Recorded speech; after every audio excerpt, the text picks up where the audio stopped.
ड्यूटरॉनमी chapter 9 व्यवस्था विवरण के पुस्तक उसकी 9 अध्याय को ध्यान करें। इस अध्याय में कहा गया हुआ विषय मूसा ने इस्राएलियों को जो दूसरी पीढ़ी के लोगों से जो बातें कह रहे हैं उसमें विवरण ये है कि पहला 6 वचन इस्राएलियों ने कनान देश पहुंचे के बाद आशीषित हुए के बाद में होने वाली खतराएं, परमेश्वर के ऊपर अनाज्ञाकारिता, उसके वजह से होने वाली गंभीरता। 7वीं आयत में इस्राएली की असफलता। 8वीं वचन से लेकर 21वीं वचन तक इस्राएलियों की अनाज्ञाकारिता। मूसा ने 40 दिन वो उपवास रहना, उसके बारे में विवरण। 22 आयत से लेकर 24 आयत तक 4 बार उन लोगों की अनाज्ञाकारिता, वो लोग अपने आप को प्रकट करने का विवरण, जैसे तबेर और मस्सा में, किब्रोत हतावा और विशेष रूप से कादेश बनने में जो वो लोग प्रभु को रिसी आए थे, उन लोगों ने प्रभु के विरुद्ध हो गए थे। उसके बाद 25 आयत से लेकर 29 वचन तक देखा जाएगा तो 29 आयत तक जो लिखा हुआ वचन की भाग में मूसा ने इस्राएलियों की अनाज्ञाकारिता के वजह से परमेश्वर से दुआ कर प्रार्थना विनती करके जिस रीति से क्षमा मांगा था और परमेश्वर किस रीति से अंगीकार किए थे, उस विषय के बारे में इसमें लिखा गया है। ये पूरा हमें इसमें दिखाई देती है। तो आइए हम लोग 9 अध्याय को पहली आयत से वचन बाय वचन ध्यान करें। पहला वचन, हे इस्राएल सुन, हे इस्राएल सुन। ये शब्द इस अध्याय की आरंभ की बात है। परमेश्वर ने इतना ध्यान उन लोगों के ऊपर किए हैं कि बीच में सुनो कहकर नहीं कह रहे हैं प्रभु ने, या अंत में सुनो कहकर नहीं कह रहे थे। पहला सुन कहकर जो शब्द से शुरू कर रहे हैं। सुन कहकर जो शब्द कहे थे, इसका मतलब वो जो बोल रहे थे वो बात कितना प्रामुख्य की बात है, कितना ज़रूरत की बात है, कितना आवश्यकता की बात है, कितना प्रामुख्य की बात है, उन लोगों से कहना चाह रहे हैं। हे इस्राएल सुन। हम लोग भी अपने बच्चों को सुनो कहकर कहे तब, listen, these are the instructions given unto you. मैंने जो देने जा रहा हूँ चेतावनी या सूचनाएं या सलाह, ध्यान से सुनना। जैसे हम लोग अपने बच्चों से कहते हैं, परमेश्वर भी इस्राएलियों के विषय में उतना ही ध्यान दिखाए थे। परमेश्वर ने बिना बोलकर सजा देने वाले नहीं हैं। क्या करना है बिना बताकर नहीं सजा देते हैं। He gives clarity, no confusion. परमेश्वर के पास कोई किसी प्रकार की कन्फ्यूजन रहता नहीं। संपूर्ण क्लैरिफिकेशन देते हैं, बहुत सी ध्यान देते हैं। हे इस्राएल सुन। आज तू योर्दान पार इसलिए जाने वाला है कि ऐसी जातियों को जो तुझसे बड़ी और सामर्थी है, और ऐसे बड़े नगरों को जिनकी शहरपनाह आकाश से बातें करती हैं, अपने अधिकार में ले ले। बाइबल ग्रंथ को जो लोग पढ़ते हैं वो लोग बहुत लापरवाही से पढ़े हैं शायद कहकर मुझे लगता है। आज के ज़माने में अगर हम लोग हैदराबाद जाएंगे तो वहाँ 40 मंजिल की बिल्डिंग्स हमें दिखाई देती हैं। अगर बॉम्बे जाएंगे तो 80 जो मंजिल के बिल्डिंग्स हमें वहाँ दिखाई देते हैं। अगर हम लोग दुबई जाएंगे तो 120 मंजिल की बिल्डिंग्स हमें वहाँ दिखाई देती हैं। उससे बढ़कर भी वो आज के ज़माने में 21वीं शताब्दी में, इसका मतलब टेक्नोलॉजी वृद्धि हुआ है। I am 1969 born. मैंने 59 में पैदा हुआ हूँ। मैंने येलूर कहकर जो आंध्र प्रदेश में है, साउथ इंडिया में, उसमें मैं बड़ा हूँ, पाला हूँ। मैंने सीआरआर कॉलेज में 1900 1989 मैंने डिग्री पढ़ा था। मुझे 20 साल था। तब तक अपार्टमेंट्स की कल्चर नहीं आया था। 1989 को अपार्टमेंट्स कल्चर नहीं दिखाई दिया। उसके बाद ही अपार्टमेंट का कल्चर आया है। बहुत ऊंचाई मंजिलें। आज भी नगर में 7-8 मंजिल तक बिल्डिंग्स दिखाई दे रही हैं। अगर विजयवाड़ा के सिटी में भी देखें तो वहाँ भी 20 मंजिल के बिल्डिंग्स दिखाई देते हैं। परंतु यहाँ तो लिखा है कि बड़े नगर को जिनके शहरपनाह आकाश से बातें करती है, कहकर लिखा है। शहरपनाह का मतलब नगर की शहरपनाह, कंपाउंड वॉल्स। इसका मतलब नगर की दृढ़ता, उस नगर की कंपाउंड वॉल्स नेसेसिटी याद दिलाती है। नगर में कुछ भी नहीं है मान लीजिए, तो उतना शहरपनाह क्यों बनाते हैं? कोई भी एक रियल एस्टेट उसकी स्थान को अगर बचाना है तो वो शहरपनाह फेंसिंग करता है। नहीं तो एक 5 फुट की लंबाई ऊंचाई शहरपनाह बनाता है, उतना ही। नहीं तो वो आकाश से बात करने वाले शहरपनाह क्यों बनाता है? शत्रुओं के डर के मारे वो बनाता है। लोगों की क्षेम के लिए बना लेते हैं। उस प्रकार के नगर, उस प्रकार के बिल्डिंग्स उस जमाने में था। उस प्रकार के नगरों को परमेश्वर ने उनकी प्रजा के लिए दे रहे हैं। उनकी प्रजा को अधिकार कर दे रहे हैं उस प्रकार के नगरों के ऊपर। वही इस वचन में बता रहे हैं। अपने अधिकार में ले लेने के लिए आप सब लोग, इस्राएली लोग, उस योरदान को पार कर रहे हैं। God is revealing their future. परमेश्वर उनकी भविष्य को उन्हें बता रहे हैं। This is the greatness of our God. परमेश्वर ने यूसुफ को वो प्रधानमंत्री होगा कहकर वो उन्हीं को बताए थे। मेरे प्रिय भाई और बहन, इर्मिया को प्रकट किए थे, बताए थे, और समूएल को बताए थे। परमेश्वर के वचन को जब देख रहे थे, परमेश्वर जिसको अपने भविष्य को प्रकट किए थे, दिखाए थे, वहाँ एक उद्देश्य होगा। परमेश्वर एक बीज के जैसा बो रहे हैं। वो एक सही समय पे महान वृक्ष होंगे। हे इस्राएल सुन, आज तू योरदान पार कर रहा है। क्यों पार करने जा रहा है? क्यों पार कर रहा है? आकाश से बात करने वाली शहरपनाह यानी नगरों को अधिकार होने जा रहा है। क्यों उसको पार कर रहा है? उसको अपनाने के लिए। कौन है इन लोग? Who are they? ये लोग कौन है? इस्राएल की प्रजा। इन लोगों की बैकग्राउंड क्या है? आपका क्वालिफिकेशन क्या है? आपका स्ट्रेंथ क्या है? क्या इन लोगों को सेना है? क्या इन लोगों को बल है? तो इन लोग कैसे उन लोगों से भी बहुत सामर्थ्य वालों को अपना पाएंगे? वो उन लोगों को तो नहीं है, उनके पक्ष में जो है उनको है। उनका परमेश्वर सर्व सामर्थ्य है। उनका परमेश्वर उनको उनसे भी बढ़कर सामर्थ्य है, इसलिए वो इन लोगों को सौंप देंगे। क्या सीख रहे हैं आप? जो आप क्या करने जा रहे हैं वो जानता है परमेश्वर। आप किस रीति से करना है, जो निर्णय लेने वाला परमेश्वर है। इसलिए आपका विजय आपके परमेश्वर से जुड़ा है कहकर हम लोग समझना है। दूसरी वचन, उनमें बड़े बड़े और लंबे लंबे लोग अर्थात अनाक वंशी रहते हैं, जिनका हाल तू जानता है। और उनके विषय में तूने यह सुना है कि अनाक वंशियों के सामने कौन ठहर सकता है।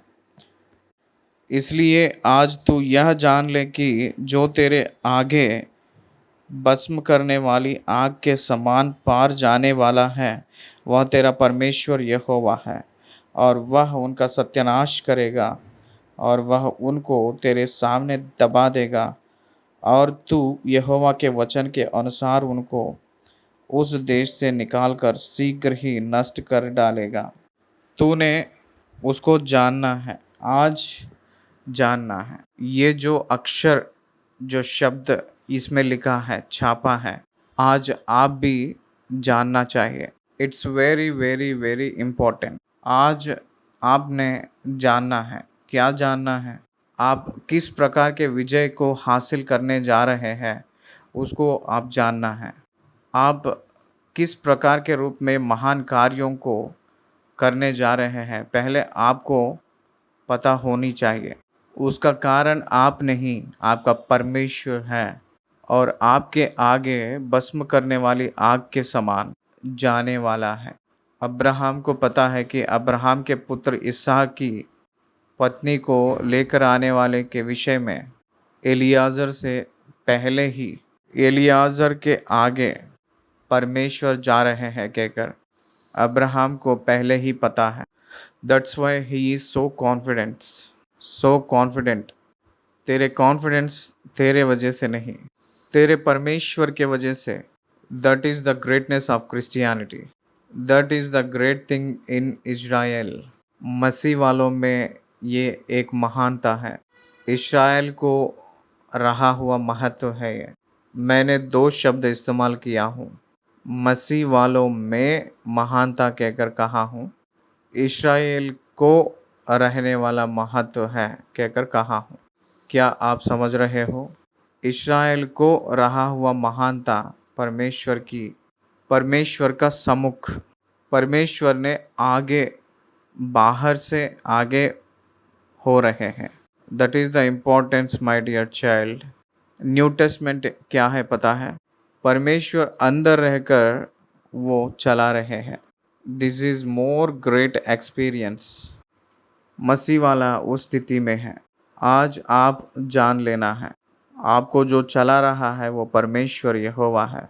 आपको जो चला रहा है वो आपकी मन नहीं, आपको जो चला रहा है वो आपकी आँख की पलका नहीं, आँख की पुतली नहीं। आपको जो अगुवाई कर रहा है वो आपकी पैर नहीं, आपको जो अगुवाई कर रहा है वो परमेश्वर का वचन है। इसलिए आप महान कार्यों को आपके जीवन में देखेंगे, महान कार्य आपके जीवन में देखने जा रहे हैं।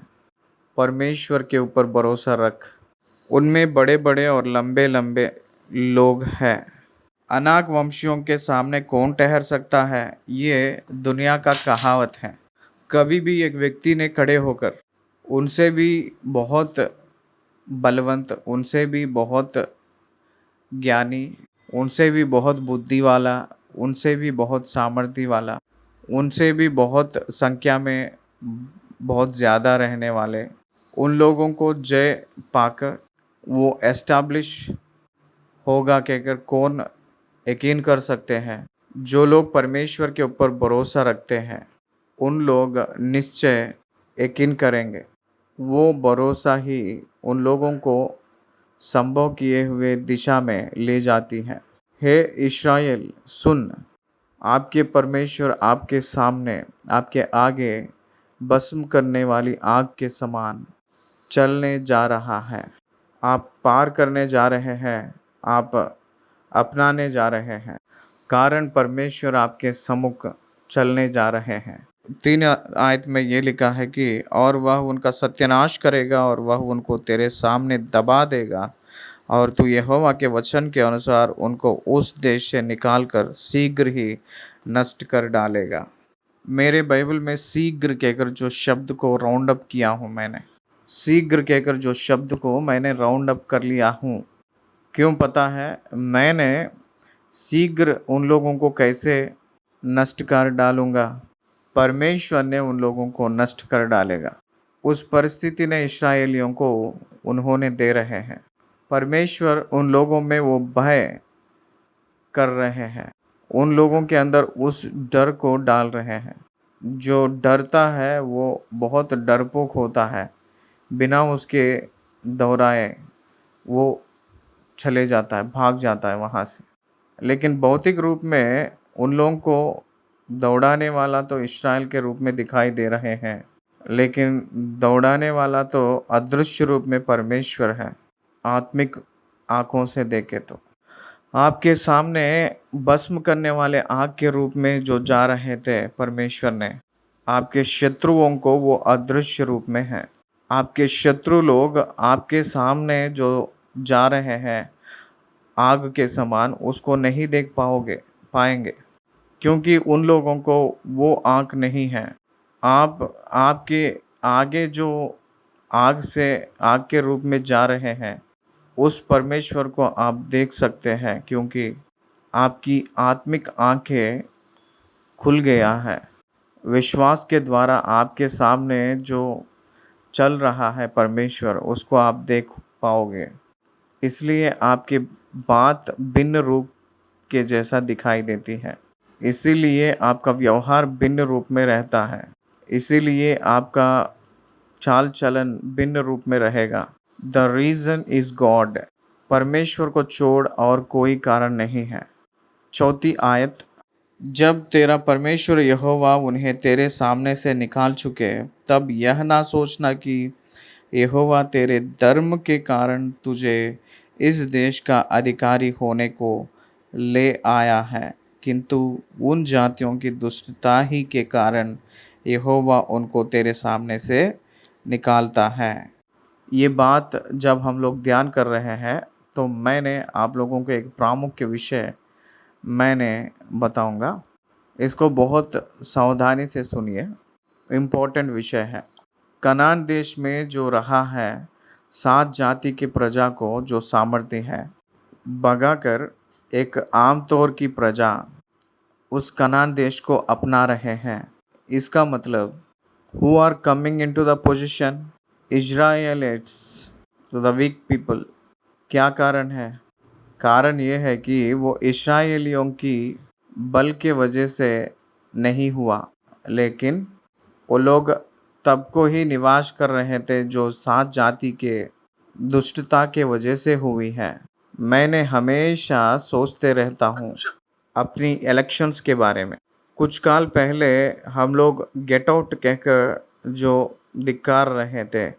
धिक्कार किए थे, उसी पार्टीज को हम लोग वेलकम करते हैं।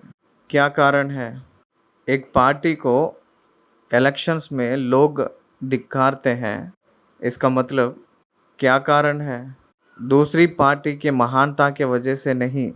मुझे इसलिए ये सोच आती है कि इस पार्टी में जो हुई थी उस दुष्टता, नहीं तो इनएफेक्टिव को इस कारण के वजह से ही लोगों ने धिक्कार रहे थे, ना कि उसको स्वागत नहीं करना।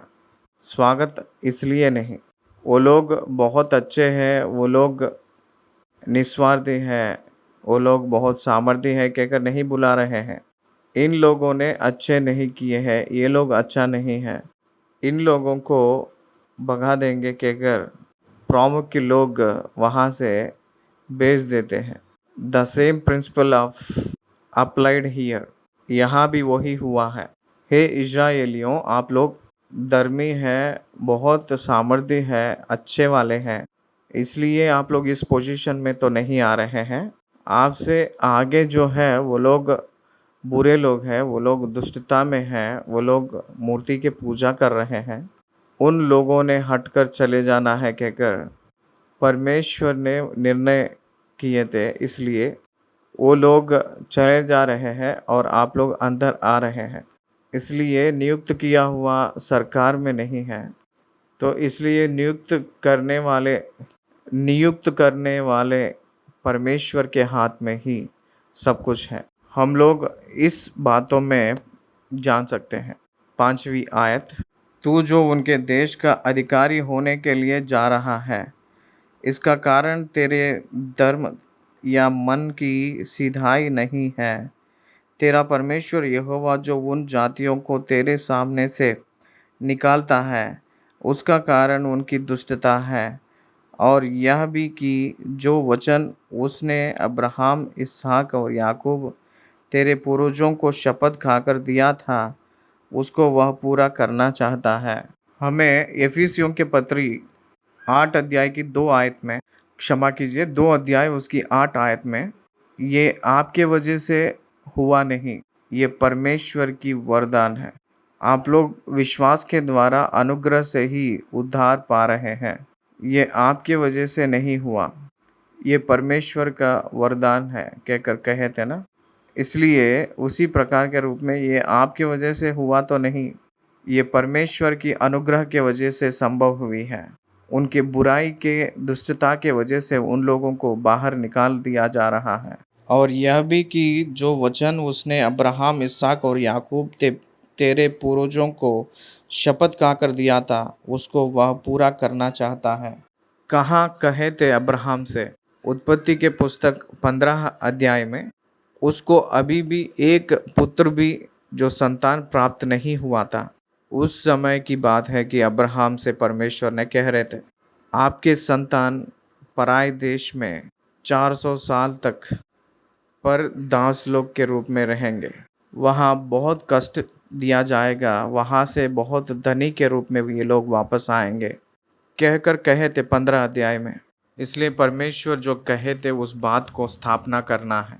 That is the responsibility of God. वो जिम्मेदारी किसका है?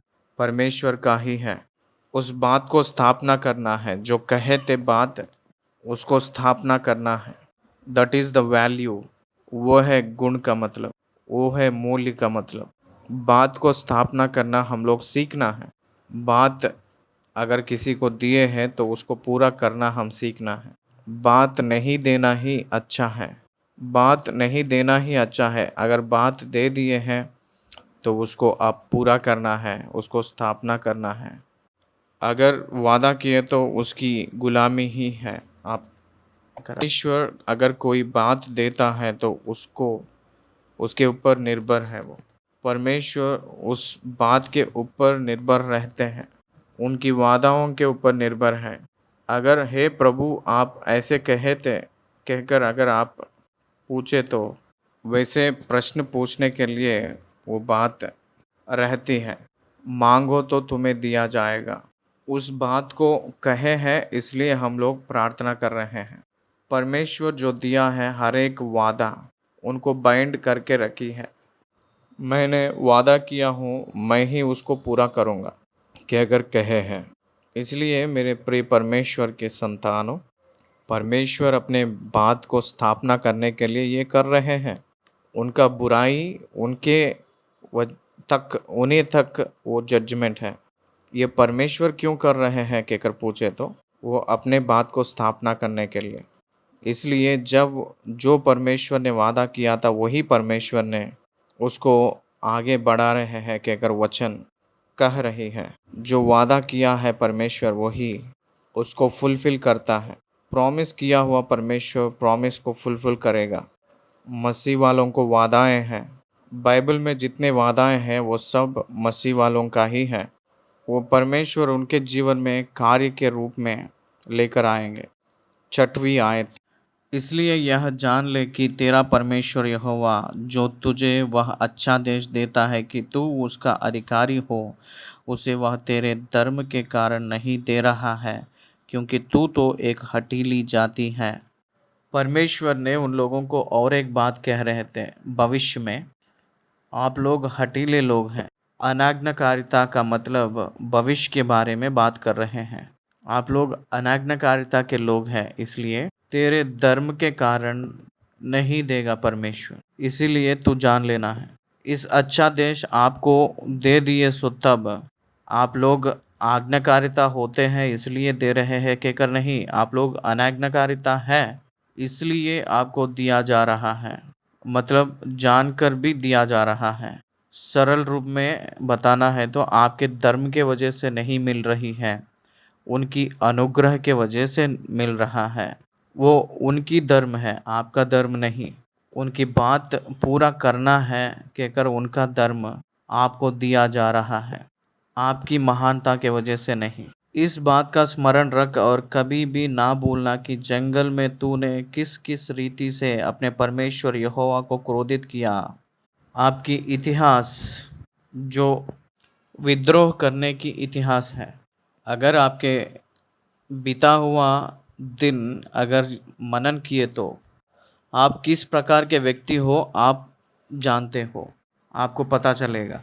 अनाज्ञाकारिता के व्यक्ति हो आप। विलफुल डिसओबीडियंस, विलफुल रिजेक्शन, अपने स्वयं इच्छा से धिक्कार दिखाने वाले हो। अपने स्वयं इच्छा से अनाज्ञाकारिता का व्यक्ति हो आप। वो आपकी इतिहास है, एक बार आप याद कर लो। इस बात का स्मरण रख और कभी भी ना भूलना कि जंगल में तूने किसी किसी रीति से अपने परमेश्वर यहोवा को क्रोधित किया। You are the man of disobedience, don't forget it. Yes, I always. मैंने हमेशा मेरी असफलता को याद करते हुए मैं परमेश्वर से क्षमा मांगता हूँ।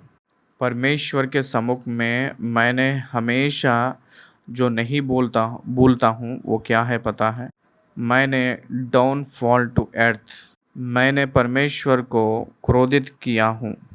मैंने परमेश्वर को दोषी के रूप में, दुष्टता के रूप में बात किया हूँ। मैंने परमेश्वर को आदर सम्मान भी नहीं किया हुआ व्यक्ति हूँ। मैंने परमेश्वर को धिक्कार किया हूँ, तो भी मुझे प्रेम किया हुआ परमेश्वर है वो। एक भक्त ने एक गीत लिखे थे, मैंने इतना तुझे धिक्कारा हूँ जितना तूने प्यार किया है। Yes, the more God loves us, the more we hate इन।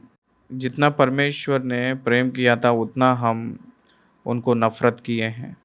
इसीलिए रोमियो के पत्री 5 अध्याय में कहते हैं, आप लोग अभी भी पापी के रूप में हैं तो भी, आप लोग अभी भी शत्रु के रूप में हैं तो भी, आप लोग अभी भी अनाज्ञाकारिता के रूप में हैं तो भी परमेश्वर ने आप लोगों को प्रेम करके आपके लिए वो प्राण भी रख दिया है। यीशु मसीह आपके लिए और मेरे लिए प्राण त्याग किए हैं। मेरे प्रिय भाई और बहन, मत भूलना, डोंट फॉरगेट योर पास्ट। और जिस दिन से तुम मिस्र देश से निकला है, जब तक तुम इस स्थान पर ना पहुँचे तब तक तुम यहोवा से बलवा ही बलवा करते आए हो।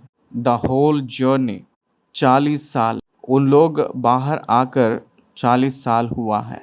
इस 40 साल के इतिहास में वो लोग परमेश्वर के सम्मुख अनाज्ञाकारिता होते हुए ही आए थे, विद्रोह करते हुए ही आए थे।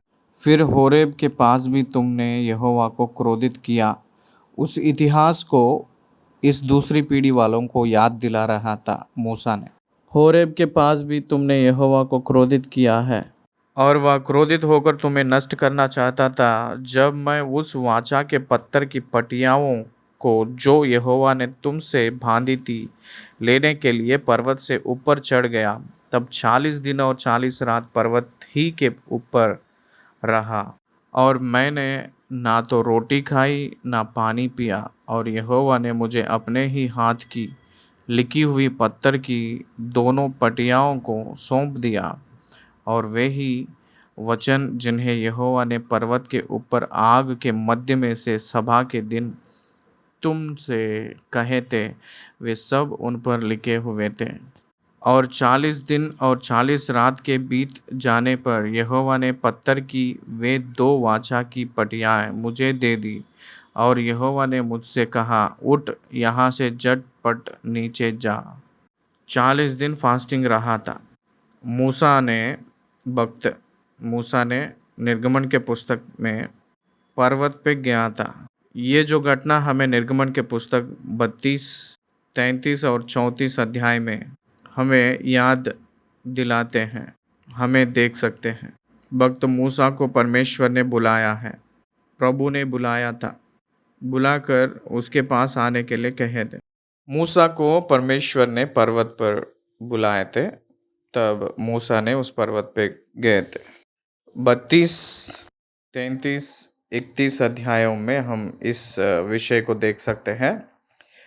31 अध्याय में आखिरी भाग में मूसा को, निर्गमन के पुस्तक 31 अध्याय के आखिरी भाग में मूसा को परमेश्वर ने पत्थर की तख्तियां हैंड ओवर किए जैसे हमें दिखाई देती हैं।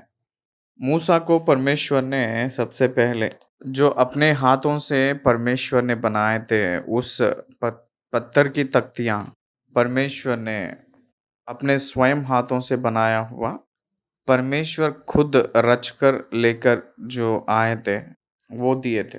और रचकर दिया हुआ पत्थर की तख्तियाँ, अपने स्वयं हाथों से लिखा हुआ पत्थर की तख्तियाँ मूसा को दिए थे, वहाँ 40 साल।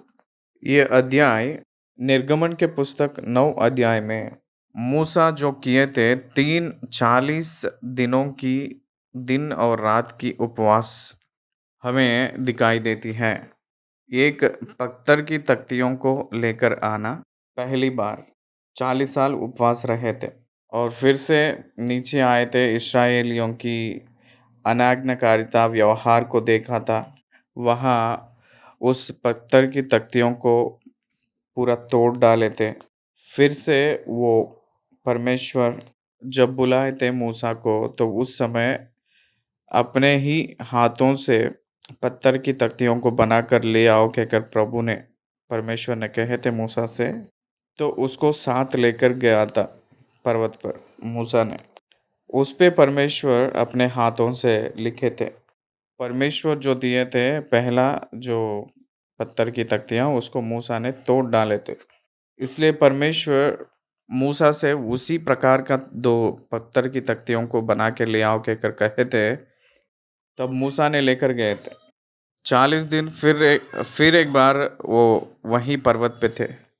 उसके बाद इस्राएलियों ने 4 जगहों पे परीक्षा पाए थे। मस्सा, हिब्रोत, कादेश बर्निया, इस प्रकार के जगहों में वो लोग परीक्षा पाए थे। कादेश बर्निया के बाद फिर से 40 दिन रहा था। ये जो विवरण मैंने दे रहा हूँ, बहुत ध्यान से सुनिएगा, कहीं भी मिलेगा नहीं। तो टाइम कादेश बर्निया के पास 40 दिन रहे थे। हमें ये स्क्रिप्चर निर्गमन के पुस्तक में नहीं दिखाई देती है, व्यवस्था विवरण में ही दिखाई देती है। किस प्रकार के रूप में वो घटना हुई थी, मैंने कुछ बताऊंगा, सुनिए। कादेश बर्निया को उन लोग 1 साल में आ चुके थे। 1 साल में ही वो लोग पहुंच गए थे। आए के बाद परमेश्वर यहोवा उन लोगों को परीक्षा करने के लिए आप कनान जाकर वहाँ बेद ले आने के लिए कहा गया था। लोगों भी वही चाहे थे। मूसा ने उसको यकीन किए थे। 12 गोत्रों में से 12 लोगों को लेकर कनान देश पहुंचे थे। वो 12 लोग मिलकर रिपोर्ट लेकर आए थे। उसमें 10 लोग एंटी रिपोर्ट लेकर आए थे। वहाँ अनाकी लोगों के जैसा जो सामर्थी लोगों को देखकर वहाँ का देश तो बहुत अच्छा है, लेकिन हमें उन लोगों को जीत नहीं पाएंगे कहकर अविश्वास की बातें कहे थे। लेकिन उस 12 लोगों में 2 ही, कालेब और यहोशू, ये 2 ही पॉजिटिव रिपोर्ट लेकर आए थे। नेगेटिव रिपोर्ट 10 लोग लाए थे, पॉजिटिव रिपोर्ट 2 लोग लाए थे। बस तुरंत इस्राएलियों ने बहुत जोर से गिड़गिड़ाने लगे, रोने लगे। हम लोग वहाँ नहीं जाएंगे, हम लोग पीछे वापस चले जाएंगे कहे थे इस्राएलियों ने। परमेश्वर उन लोगों को छुड़ाकर बहुत से अद्भुत कार्य करके और लाल समुद्र को पार करवा के कादेश और बर्निया तक लेकर आए के बाद में, उसके बाद उसको पार करके उस पार जाने के लिए यरदान नदी को पार करके चले जाते हैं। वहाँ they rejected the promise land and God, they rejected God and his authority. वहाँ उन लोग पीछे वापस चले गए के बाद में परमेश्वर कहे थे, इस सारी जनता को मैं नष्ट कर डालूंगा कहे थे। वो लोग पीछे जाते वक्त अपने बच्चों को भी साथ में लेकर चले जाएंगे पीछे। ये है उन लोगों का डिसीजन। इसलिए परमेश्वर ने कहे थे कि सबको नष्ट कर डालूंगा। तब मूसा ने 40 दिन उपवास रखे थे। ये एक बहुत गुप्त रूप के मर्म रहस्य के जैसा रहा है 9 अध्याय में। मैं पिछले जैसे 40 दिन रहा हूँ कहकर कहे थे। वैसे तीसरी बार वो 40 दिन रहे तब परमेश्वर ने एक ऑल्टर किए थे। वो प्रेयर के वजह से, वो ये है कि पाप जो किए हैं उस जनता को मार डालूंगा। उन लोगों को, यानी किन लोगों को, इस जनता में से मैंने एक नया पीढ़ी को सृजन करूंगा। वास्तविक तौर से मूसा से परमेश्वर ने नया पीढ़ी को ले आने की योजना रखे थे। इन सभी लोगों को मार डालकर मूसा के परिवार में से मल्टीप्लाई करके उनके पुरानियों को परमेश्वर जो दिए हुए बात है वो, जो अब्राहम, इसहाक, याकूब को, आपके संतान को मैंने कनान देश पहुंचाऊंगा कहकर कहे थे ना। इसलिए वो मूसा के द्वारा, मूसा के संतान के द्वारा वैसे कर देंगे कहकर परमेश्वर सोचे थे।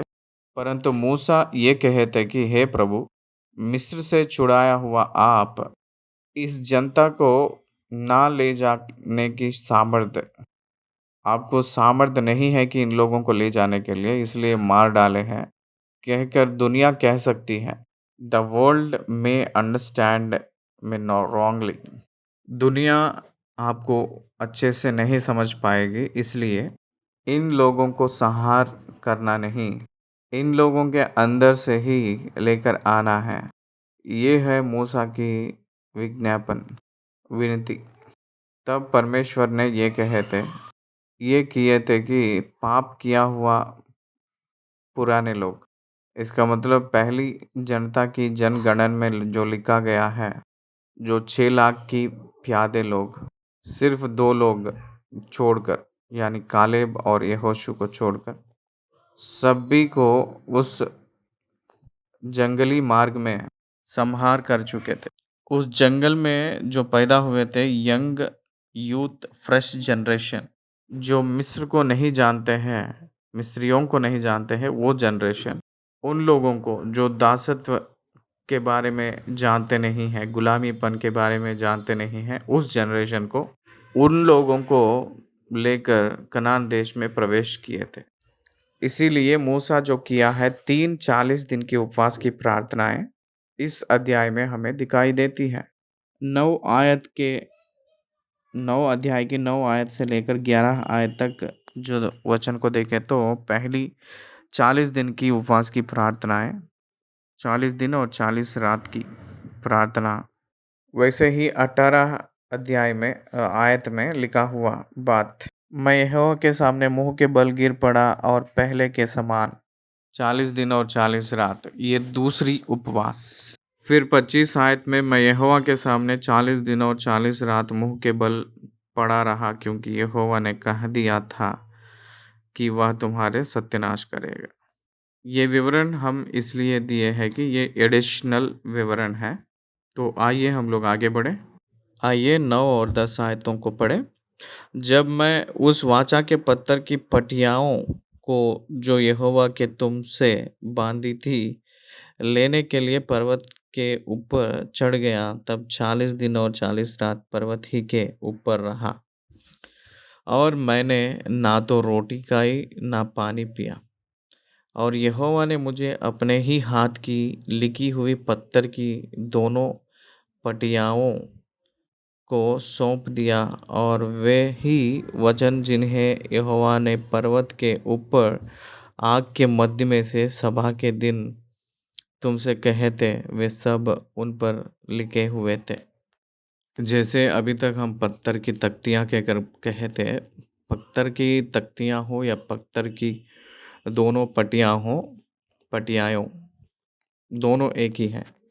ऑडिबल वॉइसेस, इज़राइल की पहले पीढ़ी के लोग उस जंगल में पैदल चले थे, उन पीढ़ी के लोग सुने थे जो 10 आज्ञाएं ऑडियो के रूप में प्रभु ने कहे थे, परमेश्वर ने उसी को लिखकर उस पत्थर की पटियाओं पे लिख के दिए थे। क्या आप समझ रहे हैं? परमेश्वर ने 6 लाख लोग जो प्यादे थे, 20 लाख लोग प्रजा थे, उन सभी लोग सुने जैसे करके उसी को देख के जैसे लिखे थे। देखिए गॉड्स कम्युनिकेशन यहाँ आप समझ लीजिए। अपने कानों से सुनकर, आंखों से देखकर, केवल कान से सुनकर आंखों से देखना ही नहीं। आजकल न्याय के स्थानों में, कचहरियों में सिर्फ आंखों से देखना ज़माना नहीं, सिर्फ कानों से सुनना। इसलिए कानों से सुने तब आई विटनेस के रूप में गवाहियों को ले आकर जजमेंट देते हैं। कोर्ट्स में पूरा विचारण करके जांच पड़ताल करके देते हैं। लेकिन अपना परमेश्वर यथार्थ व्यक्ति है, यानी जो है सो है, उस प्रकार की व्यवहार की परमेश्वर है। वो क्या कर रहे हैं? अपने कानों से सुनाई दिए जैसे कर रहे हैं, आंखों से देख के जैसा भी सुविधा दे रहे हैं। कंफर्म कर सकते हैं, आप जो देख रहे हो वही देखेंगे। सॉरी, जो जो सुनेंगे वही देखेंगे। बाइबल ग्रंथ तो वही है। परमेश्वर अपने सुनने की ज़रिया वो आज रहने वाला है, आज है, और वो डे के जैसा वो है। इस्राएलियों की जनता, जो लोग जो 10 आज्ञाओं को शब्द के रूप में सुने थे, इसको सुनकर मूसा से, हे मूसा, आप ही जाकर परमेश्वर से बात कर, ये सुनकर हम लोग मर मिटेंगे कहकर डर लग रहा है। जो सुने थे इब्रानियों की भाषा में, जो सुने थे उस 10 आज्ञाएं इस पत्थर की पटियाओं पे हैं, उन लोग स्वयं देखकर कंफर्म कर लिए थे। आयुब ने कहता है कि हे प्रभु, आपके बारे में मैंने तो सुना था, लेकिन अब मैं अपने आंखों से देख रहा हूँ कहकर कहा था। Ayub confirmed about God. परमेश्वर, आप कुछ दिन पहले आप एक सामर्थ थे, आप केवल एक शब्द है कहकर, एक आवाज़ है कहकर मैंने सोचा था, लेकिन आज मैंने समझ रहा हूँ, आप एक व्यक्ति है कहकर हम समझ रहे हैं। वो आयुब की ग्रहण की गुण है। इब्रानियों के पत्री 1 अध्याय का 1 आयत में ये कहते हैं, पूर्व काल में भविष्यवक्ताओं के द्वारा हम सुने थे, अब यीशु मसीह में हम देख रहे हैं। That is the true and perfect communication. परमेश्वर जिसको दिखाए थे उसी को, जिसको सुनाई दिए थे वही दिखाई दिए हैं। That is God and the Bible. परमेश्वर मूसा को जो सुनाए दिए हैं, जो दिखाई दिए हैं, उसी को पूरा किए थे। परमेश्वर अपने वाणी से पूरा किए थे। वो कर्म के रूप में, दर्शन के रूप में दिखाई दिए हैं। उस पत्थर की पटियाएं मुझे दिए हैं। सौंपने का पद, उस शब्द का अर्थ यह है कि रेस्पॉन्सिबिलिटी। यहाँ मैंने आपको एक बात बताऊंगा, वो ये है कि हम लोग शादी विवाह में जाते रहते हैं ना, ये दुल्हन को, ये दूल्हा को देखकर इस स्त्री को, ये पुरुष को सौंपे हुए लोग आगे आइए कहते हैं, जो उस विवाह को करवाते हैं, यानी पास्टर जी, रजिस्ट्रार। तब उस दुल्हन का पिताजी, कोई ना कोई जो लोग सौंप रहे हैं, उस परिवार की मुख्य है, वो जाते हैं आगे। वहाँ जो नज़दीक उनके रिश्तेदार में कोई जाते हैं, और वहाँ वो व्यक्ति ने उस दुल्हन की राइट हैंड यानी दाहिना हाथ को पकड़कर उस दूल्हा के दाहिना हाथ पे सौंपते हैं। What is that? उसका अर्थ क्या है? आज तक हमारी जो देखरेख में, हमारे पास, हमारी पोषण में, हमारे द्वारा अभी तक रही हुई इस दुल्हन ने आपको हैंड ओवर किया जा रहा है। क्यों हैंड ओवर करवा रहा है? क्योंकि to feed and to protect, उनको पोषण करने के लिए, उनको सुरक्षित रखने के लिए आपके हाथ में सौंप रहे हैं। Not to destroy but to protect. इस पत्थर की पटियाओं इसलिए आपको दे रहे हैं, पता है, बहुत संभाल के इसको लोगों के सामने सौंपना है। वो कितने दिन पता है? वो पीढ़ी पीढ़ियों तक वो रहे जैसे। उनको उस संदूक जो है प्रभु का, उसमें रखना है। संदूक इस्राएलियों के बीच में निरंतर रहने वाली चीज़ है, इसलिए उस संदूक में इस पत्थर की पटियाओं को रखना है। इसलिए it is the responsibility of Moses. मेरे भाई मूसा ने अपना काम जो करना था वो करके गए हैं। उसके बाद पीढ़ियों से पीढ़ी वो संदूक उस पत्थर की पटिया उसी संदूक में वैसे ही पड़ा है। God is giving to you a wonderful opportunity for accountability for accountability. आपको ईमानदारी के रूप में, उत्तर हकीकत देने वाले के रूप में परमेश्वर आपको एक मौका दे रहे हैं। वो ये है कि आप जिंदगी भर जो जी रहे हैं इस जीवन की काल में, परमेश्वर की सेवा करने के वजह से आप जो जी रहे हैं इस काल में, परमेश्वर के काम करने के वजह से, उस काम को दूसरे पीढ़ियों को सौंपने के वजह से वो समाज में कंटिन्यू होती ही रहता है। परमेश्वर जो दिए हैं उसको आप लोगों को देना है। वही परमेश्वर 3000 पहले 3000 साल पहले जो दिए हैं परमेश्वर, उसको मैंने याद कर रहा हूँ। आज परमेश्वर ने मुझे बाइबल कमेंट्री दिए थे। Video Bible commentary from Genesis to revolution revelation God has given me. मैंने बात कर रहा हूँ इसका मतलब मैं पढ़ के नहीं, मैंने बात कर रहा हूँ इसका मतलब मैंने तैयार हो के नहीं, मैंने बात कर रहा हूँ इसका मतलब मैंने पुस्तकों को पूरा पढ़ के, मैंने रेफरेंसेस को पढ़ के नहीं, मैं बात कर रहा हूँ इसका मतलब मैंने पाकर बात कर रहा हूँ, प्राप्त करके मैंने बात कर रहा हूँ। उसको मैंने लोगों को सौंपना है। मेरे बाद की जनरेशन्स को मैंने इस कमेंट्री को सौंपना है। That is the responsibility. वो है सौंपने का मतलब। पतरस भी यही कहते हैं। क्या कहते हैं पता है?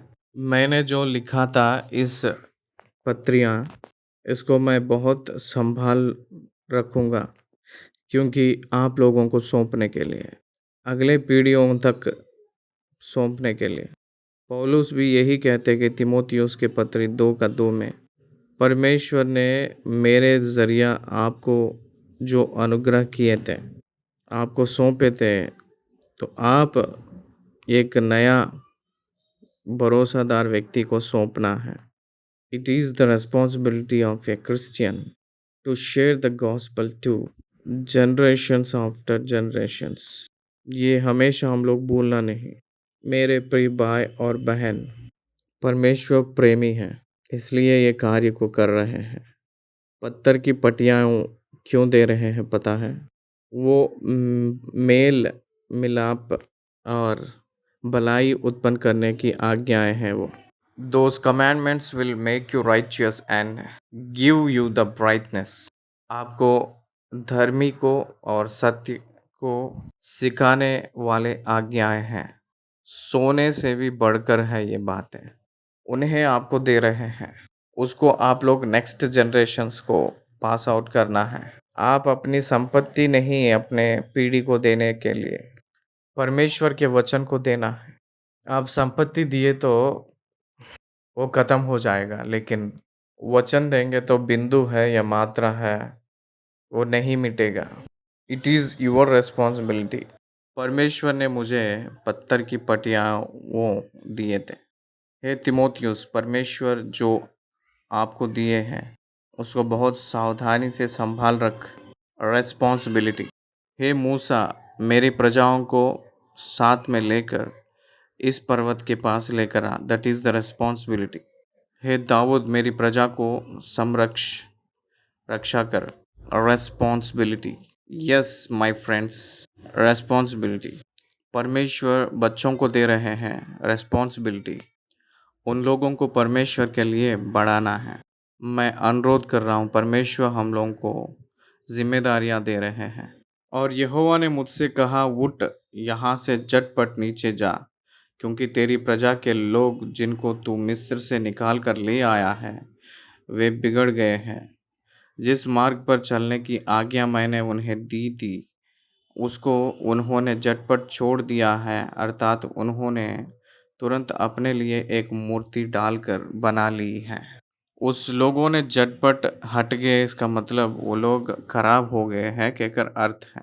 मैंने बैठकर सोचते हुए कुछ लोगों के साथ मैंने बातचीत कर रहा था। उस समय एक विषय को मैंने बांटा था, उन लोग भी ग्रहण किए थे। वो ये है कि चेंज इन सोसाइटी। कुछ समय ऐसा था कि मसीह वालों को बहुत लोग प्रोत्साहित करते थे, एनकरेज करते थे सुसमाचार के लिए।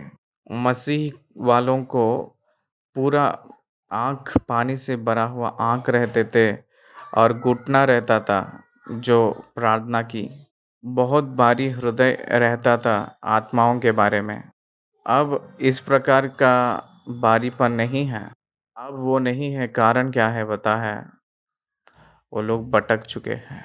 ये क्या बात है सर जी? मसीह वाले भटक गए, क्या बात है? हाँ, मसीह वाले केवल नाम के वजह से, नाम के वास्ते जिंदा है, लेकिन मर गए हैं। प्रकाशित वाक्य में कलीसिया को उद्देश्य करते हुए कहा हुआ बात है ये। तू जीवित तो है लेकिन तू मरा है। इसका मतलब परमेश्वर तुझे जिंदा किए तो भी तू अभी मृतक ही है। वही गुण आपके अंदर आप इस्तेमाल कर रहे हैं कहकर अर्थ है। जीवित तो है लेकिन तू मरा है कहकर जो बात की अर्थ ये है कि मृतक हुआ लाश जैसे है वैसे तू भी है कहकर अर्थ आती है। प्रिय भाई और बहन, तुरंत भटक गए कहकर अर्थ आ रहे हैं। इसका मतलब वो लोग खराब हो चुके हैं कहकर अर्थ। आज्ञाओं से तुरंत मिट जा रहे हैं, इसका मतलब अंदरूनी में वो लोग खराब हो चुके हैं कहकर अर्थ आती है। गलातियों के पत्री पहली अध्याय में आप इतनी जल्दी भिन्न रूप का जो सुसमाचार के तरफ मुड़ गए, इसका मतलब मुझे बहुत आश्चर्य लग रहा है। Yes it is in first century. Yes it is in first century itself. वो पहले शताब्दी में ही गलातियों को पहले सुसमाचार दिया गया था और कुछ ही साल बीत गई थी, वो लोग भटक गए थे। वो लोग कुछ काल खत्म ही नहीं हुई थी तब तक वो लोग झटपट से हट गए थे, भिन्न प्रकार के सुसमाचार की तरफ मुड़ गए। इसका मतलब मुझे बहुत आश्चर्यचकित लग रहा है कहकर पौलुस ने कह रहे हैं। हाँ सही बात है। कारण यह है कि वो लोग भटक गए थे, खराब हो चुके थे। अंदरूनी खराब हो जाएगी, सावधान। Preserve it. परमेश्वर के वचन नमक के समान है। ये हृदय को खराब ना करके संभालने वाली है। नमक साफ करती है, खराब नहीं करती है। मेरे प्रिय भाई, जैसे नमक के बराबर की वचन तुझे सड़ने नहीं देने वाली वचन है। आज तू लापरवाह करेगा, आप खराब हो जाओगे। अब जब खराब हो जाएंगे तब भटक जाएंगे। इस्राएलियों को कोई भी खराब नहीं किया था, वही खुद अपने आप खराब हो चुके थे। एक मनुष्य को कोई भी खराब करने का ज़रूरत नहीं, वही खराब हो जाएगा क्योंकि उस उसके अंदरूनी में जो खराब होने जाने वाली मन है, उसके अंदर प्रेरणा दे रही है। Be careful about this things friends. फिर यहोवा ने मुझसे यह भी कहा, मैंने उन लोगों को देख लिया, वे हठीली जाति के लोग हैं। इसलिए अब मुझे तो मत रोक ताकि मैंने उन्हें नष्ट कर डालूं और धरती के ऊपर से उनका नाम या चिन्ह तक मिटा डालूं, और मैं उनसे बढ़कर एक बड़ी और सामर्थी जाति तुझी से उत्पन्न करूंगा। क्या आप समझ रहे हैं? मैंने उन लोगों को नाश कर डालूंगा और तेरे ओर से बहुत बड़ा जनता को उत्पन्न करूंगा। अगर ये बात परमेश्वर आपसे पूछेंगे तो आप क्या कहेंगे? बहुत लोगों को जो धन है उन लोगों को मैंने लेकर तुझे दे दूंगा कहकर कहे तो आप कहेंगे क्या? हे प्रभु तुरंत दे दो, जल्दी दे दो कहकर कहते हैं, हाँ या ना? हे प्रभु तुरंत दे दो कहकर कहते हैं। लेकिन मूसा ने वैसे नहीं कहा था। नहीं प्रभु मुझे मत करिए, मुझे महान के रूप में बनाना ये नहीं चाह रहा हूँ मैं। मेरी जो संतान को कनान देश ले जाना महानता नहीं है। आपके वादा के अनुसार जिस लोगों को मैंने कनान ले जाऊंगा कहकर आप कहे थे, उन लोगों को ले जाओ, उन लोगों को ले जाओ। 15 आयत। तब मैं उल्टे पैर पर्वत से नीचे उतर चला और पर्वत अग्नि से दहक रहा था और मेरे दोनों हाथों में वाचा की दोनों पटियाएँ थी। ये बात आप लोग याद रख लीजिए या उसको अंडरलाइन कर लीजिए। कभी आप लोग सोचे हैं इस संदर्भ को? कभी आप लोग गौर कर देखे थे? तब मैं उल्टे पैर पर्वत से नीचे उतर चला और पर्वत अग्नि से दहक रहा था और मेरे दोनों हाथों में वाचा की दोनों पटियाएँ थी। वो पर्वत अग्नि से जल रहा था, दहक रहा था। वो जो आग से दहक रही थी उस पर्वत, तो 40 दिन वो कैसे रहे थे वहाँ? Is it not a great miracle of God in the life of Moses? आप ध्यान दिए हैं कि उस समय जो परमेश्वर ने उस 10 आज्ञाओं को पत्थर की पटियाओं पे दे रहे थे, उस पर्वत के ऊपर वो उतर कर आए तब वो जो पर्वत आग से दहक रही थी। बहुत तेजी से वहाँ आँच जो बढ़ रही थी, बहुत रोशनी से भर गया था उस जगह। इसका मतलब वो दहक रहे जैसा दिखाई दे रही है वो पर्वत। हमने गए थे सिनाई पर्वत पे। सारे पर्वत वाइट दिखाई देते हैं, लेकिन सिनाई पर्वत तो बहुत काले रंग के जैसे जल के राख हो गए जैसा दिखाई देती है। It's a practically proven fact. It easily find it out. आप बहुत अच्छे से गौर करके पहचान सकते हैं, वो जला हुआ पहाड़ के जैसा ही दिखाई देती है वो। अच्छा सा घर और जला हुआ घर कैसे किस प्रकार के रूप में हमें पता चलेगा? वैसे अंतर दिखाई देती है। इज़राइल देश अगर आप जाएँगे तो पहले पर्वत और सिनाई पर्वत को देखें तो अंतर दिखाई देती है। मैंने देखा हूँ अपने आँखों से। वो जो पहाड़ है वो जल रही है। 40 साल वो कैसा रहा था? हम लोग शद्रक, मेशक, अबेदनगो आग के भट्ठी में डाला गया था, तब भी वो लोग ठीक है कहकर कहते हैं ना। उन लोगों से भी पहले ये एक्सपीरियंस कौन देख रहे हैं? मूसा ने देखे हैं। जल जा रहा था उस पर्वत, आग से भरा हुआ पर्वत। उस पर्वत पर 40 डेज रहा। सेकंड टाइम 40 डेज रहे सो तब उतर कर आए तो मूसा के चेहरा बहुत चमक रही थी, इसलिए वो डाफ लिए कहकर लिखा है बाइबल। सेकंड टाइम 40 दिन रहे सो तब पहाड़ से उतर कर आ रहे थे। उनकी चेहरा, किसकी चेहरा? मूसा की चेहरा चमकती रही, इसलिए वो दुपट्टा टाइप का वो चेहरे पे डाफ लिए थे। What a great God! पुराना नियम में परमेश्वर किस रीति से दर्शन दिए हैं? ये कहानियाँ नहीं, कव्वे की कहानियाँ नहीं। It's a proven history of human beings, Israels. ये हम लोग जानना चाहिए। पर्वत अग्नि से दहक रहा था और मेरे दोनों हाथों में वाचा की दोनों पटियाएँ थी। जो दहक रही थी उस पहाड़ से मूसा ने उतर कर आ रहे थे। और मैंने देखा कि तुमने अपने परमेश्वर यहोवा के विरुद्ध महापाप किया और अपने लिए एक बछड़ा डालकर बना लिया है और तुरंत उस मार्ग से जिस पर चलने की आज्ञा यहोवा ने तुमको दी थी उसको तुमने तज दिया। 40 डेज। परमेश्वर ऑडिबल वॉइस देकर सिर्फ 40 दिन हुआ है। Just with in 40 days, 1 month 10 days. मूसा ने पहाड़ पर गया था और पहाड़ अग्नि से दहक रही थी। चलता हुआ पहाड़ पे जो मूसा गया है वो तो मर मिटा होगा कहकर सोच रहे थे। एक दिन देखे थे, दूसरा दिन देखे थे, तीसरा दिन देखे थे और 30 दिन यानी 1 महीना तक देखे थे। 40 दिन तक देखे थे। उसके बाद हारून के पास जाकर, हे हारून, जो गए है गया है, वो जो आवाज़ें जो सुनाई दिया था वो तो बहुत दिन हो गया है, लमसम 40 दिन हो गया है।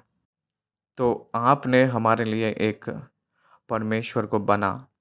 ऐसे कहकर मिस्र देश में जिस प्रकार के जो बछड़ा का रूप था, तो उस बछड़ा के रूप को सोने से बनाकर उसको आगे रखकर उसके सामने नाट्य कर रहे थे, डांस कर रहे थे। क्या आप समझ रहे हो? परमेश्वर की प्रेजेंस नहीं है कहकर वो लोग सोचे थे। निर्बुद्धि लोग परमेश्वर नहीं है कहकर अपने हृदय में सोचेंगे। परमेश्वर बोलने वाला है और वो है जो है सो है कहकर पहाड़ के ऊपर मूसा से बात कर रहे थे। और पहाड़ के नीचे जो रहे थे इस्राएली, परमेश्वर है ही नहीं कहकर वो अपने हृदय में सोच कर इस्राएलियों ने मूरत को बनाकर उसके आगे वो लोग साष्टांग करके नाट्य कर रहे थे, उसको आराधना कर रहे थे। That is the fate of that day and even this day. वो उसी दिन का मूर्खता ही नहीं, आज का भी मूर्खता है। आज भी समाज में यही हो रहा है। मेरे प्रिय भाई और बहन, 16वीं वचन में, और मैंने देखा कि तुम अपने परमेश्वर यहोवा के विरुद्ध महापाप किया। And I am the witness and I am declaring. मैंने कह रहा हूँ कि आप लोग पाप किए हैं। परमेश्वर ने कहा था आप लोग पाप किए हैं कहकर। उसके बाद मूसा ने कह रहे हैं कि आप पाप किए हैं। परमेश्वर उसकी सेवक मूसा से कहे थे लोगों ने पाप किए हैं कहकर। मूसा ने लोगों से कह रहे कि आप लोग पाप किए हैं कहकर। That is the true evangelistic campaign.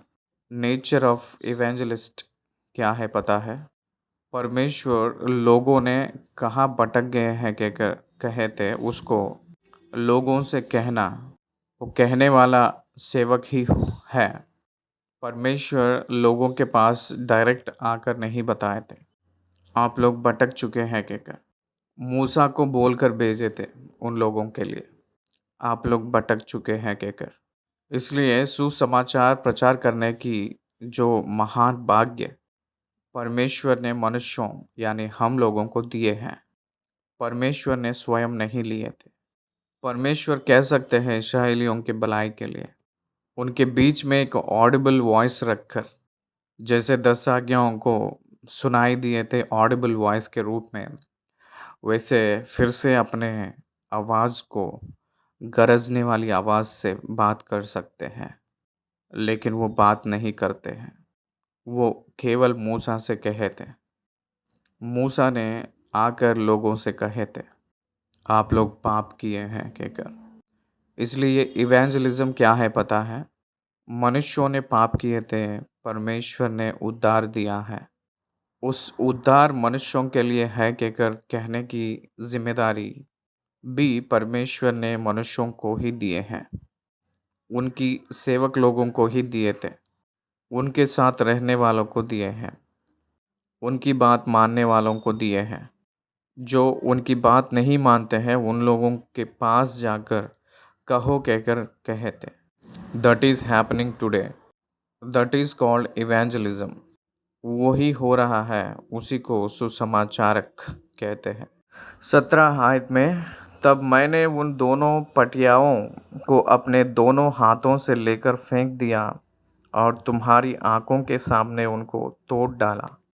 ध्यान से देखिएगा, यहाँ जो परमेश्वर ने पत्थर की पटियाओं को जो तोड़ डाला था मूसा को क्षमा कर दिए थे। हे मूसा, मैंने जो दिया था पत्थर की पटियाओं उसको तोड़ डाला है, इसलिए तो नाश हो जाए कहकर परमेश्वर ने ही वाणी दिए थे। लेकिन उस पहाड़ यानी चट्टान को जैसे बात करो कहकर कहे थे जल के लिए मूसा से, लेकिन मूसा ने उस चट्टान को मारे थे, पीटे थे लाठी से दूसरी बार। तो जैसे चट्टान से बात करो कहकर कहे थे तो वो उस लाठी से मारे थे, लेकिन यहाँ पत्थर की पटियाओं को तोड़ डाले थे, उनको क्षमा कर दिए थे। मतलब यहाँ सहन किए हैं जो परमेश्वर पत्थर की पटियाओं को तोड़ डाले तो सहन किए हैं परमेश्वर, झेले थे। उस चट्टान से बात करो कहकर कहे थे, आज्ञा दिए थे मूसा को, लेकिन मूसा ने उस चट्टान को अपने लाठी से मारे थे। उनको यानी मूसा को उस बात पर क्रोधित होकर मूसा को कनान देश में जाने की इजाज़त नहीं दिए थे। ये क्या है? What is the difference? क्या कारण है? मूसा को कारण है उस पत्थर की पटियाओं को तोड़ डाले तो he became emotional by watching their people and their wickedness and wickedness. लोगों की कुकर्म, अनाज्ञाकारिता, पाप की परिस्थिति को देखे सो तब सह नहीं पाया था, इसलिए उस पत्थर की पटियाओं को तोड़ डाले थे। परमेश्वर इतना महान कार्य आपके लिए किए तो आप लोग ऐसे काम करेंगे? ये काम ऐसे करते हैं कि अगर बहुत क्रोधित होकर मूसा ने आपको जो मिला है अनुग्रह, ये जो पत्थर की पटियाओं में, ये अनुग्रह तो आप लोगों को नहीं चाहिए कि अगर वही उस पत्थर की पटियाओं को तोड़ डाले थे। God accepted the emotion of Moses. परमेश्वर मूसा की इमोशंस को समझ लिए थे। परमेश्वर ने मूसा से बोले थे, तू तोड़ डाला है तो फिर से उस पत्थर की पटियाओं को बनाकर पहाड़ पे आओ, कहकर परमेश्वर ने मूसा से कहे थे। उसको मैं लिख के दूंगा, कहकर कहे थे। मूसा जब तोड़ डाले थे तब भी परमेश्वर ने उसको लिख के फिर से वापस भेजे थे। उसको सह लिए थे जो परमेश्वर, लेकिन उस चट्टान को मारे सो तब क्यों नहीं सहे थे? तूने मुझे आदर सम्मान नहीं किया, कहकर कहे थे परमेश्वर ने मूसा से जब चट्टान की बात हुई थी। वहाँ कोई भी इमोशन नहीं है। वहाँ मूसा ने क्या किए थे पता है? हम लोग आप लोगों के लिए उस चट्टान में से जल निकालना है क्या, कि अगर परमेश्वर की स्थान को वो ले चुके थे मूसा ने। परमेश्वर ने मूसा उस पत्थर की पटियाओं को तोड़ डाले सो तब क्षमा करके उस चट्टान को मारे सो जब क्षमा ना करने का कारण क्या है? God looks at heart. What with what heart are you doing that thing? परमेश्वर ने कौन सी हृदय से आप को कार्य कर रहे हैं, आप कौन सी हृदय से कार्य कर रहे हैं उसको देखते हैं प्रभु ने। आपके हृदय सही रहे, आपके हृदय निंदा रहित रहे तो, आप गलत किए तो भी परमेश्वर तुझे क्षमा करेगा। अगर आपके हृदय में घमंड आकर परमेश्वर को धिक्कार किए तो कोई भी कार्य करेगा तो परमेश्वर तुझे क्षमा नहीं करेगा, परमेश्वर सजा देगा। God will attend that. यहाँ ये सब्जेक्ट हमने पहचाने थे प्रभु के ज़रिया और आपके सामने मैंने रखा हूँ। 18वीं आयत, तब तुम्हारे उस महापाप के कारण जिसे करके तुमने यहोवा की दृष्टि में बुराई की और उसे रिस दिलाई थी, मैं यहोवा के सामने मुंह के बल गिर पड़ा और पहले के समान अर्थात 40 दिन और 40 रात तक ना तो रोटी खाई और ना पानी पिया। निर्गमन के पुस्तक में चैप्टर पूरा लिखे थे और यहाँ एक आयत में पूरा दिखा दिए हैं। मैंने फिर से ऊपर गया था पहाड़ पे, फिर से 40 दिन मैंने गिर पड़ा।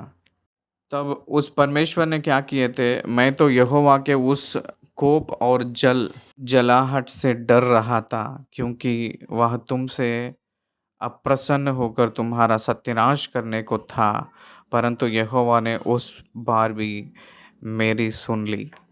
फिर मूसा ने जब चट्टान पे गए थे, उस समय परमेश्वर की क्रोध को मूसा के सामने ही एक्सप्रेस्ड हिज ग्रिल। उनके अंदरूनी में जो जलजलाहट है, वो जो क्रोध है मूसा के सामने एक्सप्रेस किए थे। तो मूसा ने डर गया था, कहकर लिखा है। मूसा is the great mediator. Do you know about that? Do you know about him? He is the great mediator. मूसा ने डर गए थे। उस महान क्रोध उस मूसा के ऊपर गिरेगा कहकर डर गया है।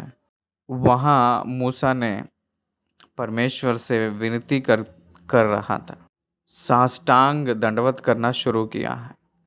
इस घटना को हम लोग देखते सो तब सोदोम और गोमर्रा जगह को जैसे परमेश्वर सत्यानाश कर डालने के लिए उतर कर क्रोध से आए थे। उस जगह अब्राहम ने परमेश्वर के सामने साष्टांग किया था।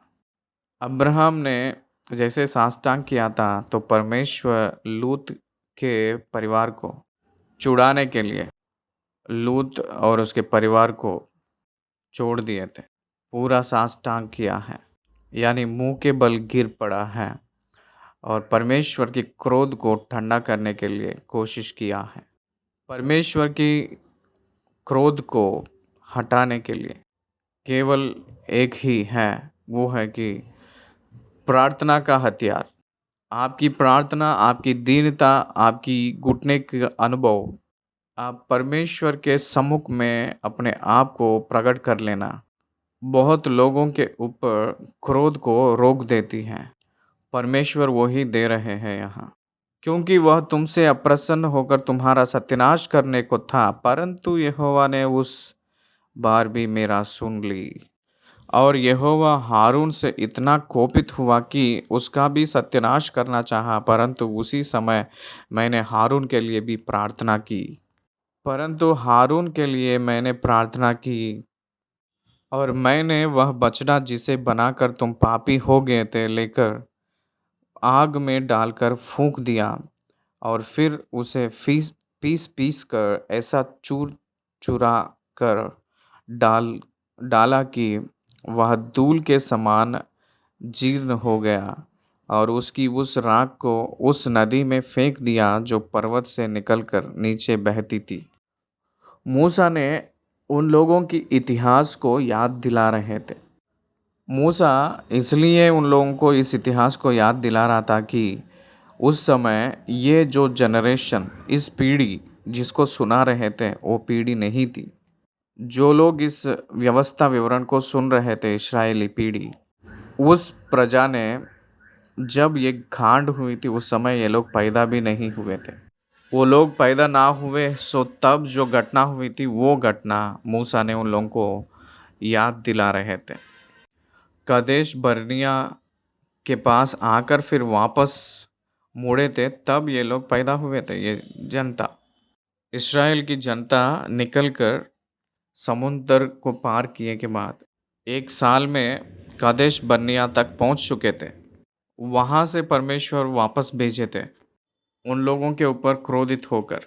उसके बाद पैदा हुए थे ये लोग। इन लोगों को नहीं पता ये सारी एक्सपीरियंसेस, इसलिए वो सोने का जो बछड़ा को मैंने फूंक दिया था, जला दिया था, चुकनाचूर कर दिया था और उसको पानी में फेंक दिया था, तब आप लोग नहीं थे कोई भी, कहकर कह रहे थे मूसा ने। इतिहास आपके बच्चों के पीढ़ियों को बताना है। आज सोशल मीडिया में भारत देश की राष्ट्रपति का नाम नहीं बता पा रहे हैं लोग। ये जनता अंबेडकर कौन है नहीं बता पा रहे हैं। स्वतंत्र दिवस के बारे में, रिपब्लिक डे के बारे में, इन दोनों की अंतर नहीं बता पा रहे हैं यहाँ के जनता आज के ज़माने में। You fail to tell them about the history. Indian history कोई भी बात नहीं करता है। How many politicians knows about the history India and fight for independence. इस स्वतंत्रता की संघर्ष के लिए कितने लोग राजनीति वाले आज के ज़माने में, कितने लोग को जानकारी है, कौन कौन उसमें लड़े थे, कौन कौन उसमें शामिल हुए थे। That's why all this examine. मेरे प्रिय परमेश्वर के संतान, इतिहास को आगे पीढ़ियों को नहीं बताए तो उनकी भविष्य का निर्माण खराब हो जाएगा। सावधान। इसलिए इस्राएलियों के दूसरी पीढ़ियों को मूसा ने बता रहे थे। परमेश्वर ने व्यवस्था विवरण को पुस्तक दिए हैं, सिखा रहे हैं। व्यवस्था विवरण के पुस्तक नवंबर 1 11th month 1st day, Moses last day भी वही है। मूसा के लाइफ में same day he announced and he wrote it. कहे हैं, लिखे हैं। ये कहे के बाद पर्वत पे गए थे और मर गए थे मूसा ने।